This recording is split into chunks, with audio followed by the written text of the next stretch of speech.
Here's something most financial advice gets completely wrong, and it's been costing people in their 50s real money for years. You've probably heard the standard playbook. Pay off your highest interest debt first. Mathematically, that's the most efficient path. And if you're 28 years old with a stable job and 35 years ahead of you, sure, that logic holds. But here's what actually matters if you're in your 50s, carrying a mix of debt, and retirement is somewhere between 5 and 15 years away. The order you pay off your debt isn't just a math problem, it's a timing problem. And most people are solving the wrong version of it. Let me break this down, because getting this right could save you tens of thousands of dollars and a lot of stress in retirement. Standard debt advice is written for people with time on their side. When you're young, optimizing for pure interest savings makes sense. You have decades for the math to play out. But at this stage of life, something else enters the equation: retirement proximity. The closer you are to stopping your regular paycheck, the more your debt strategy needs to account for cash flow, not just interest rates. Think of it this way. A 29-year-old paying off a high-interest credit card is playing offense. A 54-year-old carrying that same card into retirement is playing a completely different game, one where the rules around income, taxes, and fixed expenses change dramatically the moment they stop working. Most people don't realize that the debt you carry into retirement doesn't just cost you interest. It changes what you can afford to withdraw from your accounts, how much you'll owe in taxes, and how much financial flexibility you actually have when you need it most. So before we talk about order, we need to talk about categories. Not all debt is created equal, and at this stage of life, it helps to sort what you owe into 3 buckets. The first bucket is high-cost, harmful debt. This is credit card debt, personal loans, payday loans, anything charging you double-digit interest with no end date attached. This debt is purely destructive. It compounds against you every single month and gives you nothing in return.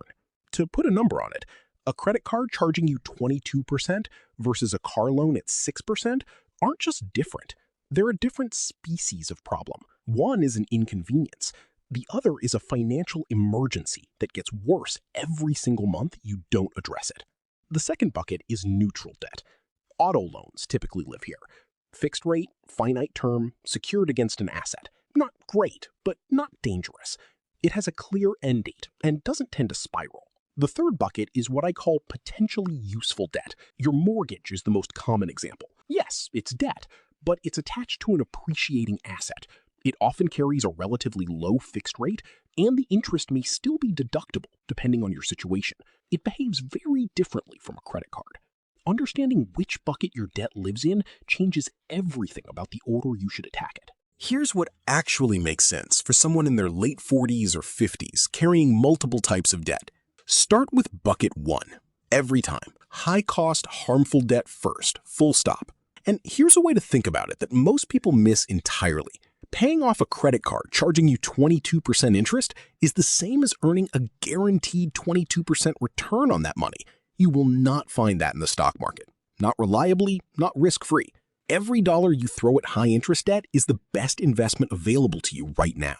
Once the high-cost debt is gone, here's where most advice goes sideways. The standard playbook tells you to move on to the next highest interest rate. But at this stage of life, I want you to think about something else first. Look at your retirement contribution situation.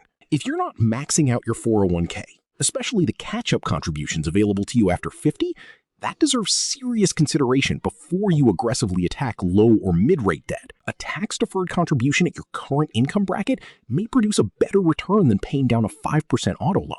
Real talk for a second. This is the trade-off most people never think about. Paying down a 5% loan feels productive, and it is. But if your employer matches 401k contributions and you're leaving that match on the table, you're effectively turning down a 50% or 100% guaranteed return to eliminate a 5% debt. That math doesn't work in your favor. After high-cost debt is cleared and retirement contributions are optimized, then you move to neutral debt. Pay down that auto loan, personal loan, or mid-rate debt on schedule or slightly ahead, which brings us to the mortgage. And this is where it gets interesting. Whether you should aggressively pay down your mortgage before retirement is one of the most personal decisions in personal finance. And the answer genuinely depends on your situation. Here's what actually matters. What is your interest rate? If you locked in a rate under 4%, the math rarely favors aggressive paydown over investing the difference. If you're sitting at 6%, 7%, or higher, the calculation shifts considerably. The second question is how you'd feel carrying a mortgage payment into retirement on a fixed income. For some people, eliminating that payment is worth more than the pure math suggests, because the peace of mind and the reduction in required monthly income changes how much they need to withdraw. At this stage of life, both of those things are real, the math and the psychology, and a good retirement plan accounts for both. The good news is, you don't have to choose between investing and paying down your mortgage as if it's all or nothing. Many people do both.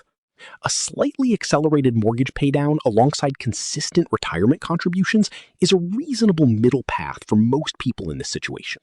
Here's what I want you to take away from this. The debt payoff advice most people follow was designed without a retirement deadline in mind. It's not wrong. It's just incomplete for where you are right now. The right order for most people at this stage looks like this. Eliminate high-cost debt first.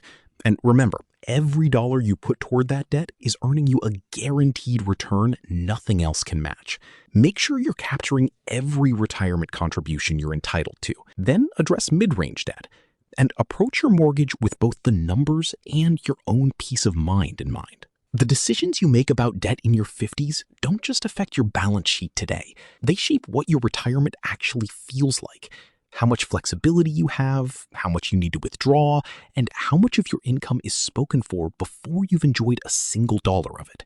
It's not too late to get this right. And now you know where to start.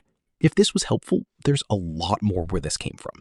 Stick around. We've got plenty more to work through together. And if you want to keep building toward a retirement that actually feels good, hit subscribe. Every week, I'm breaking down exactly this kind of thing, so you've got a clear plan instead of just hoping it works out.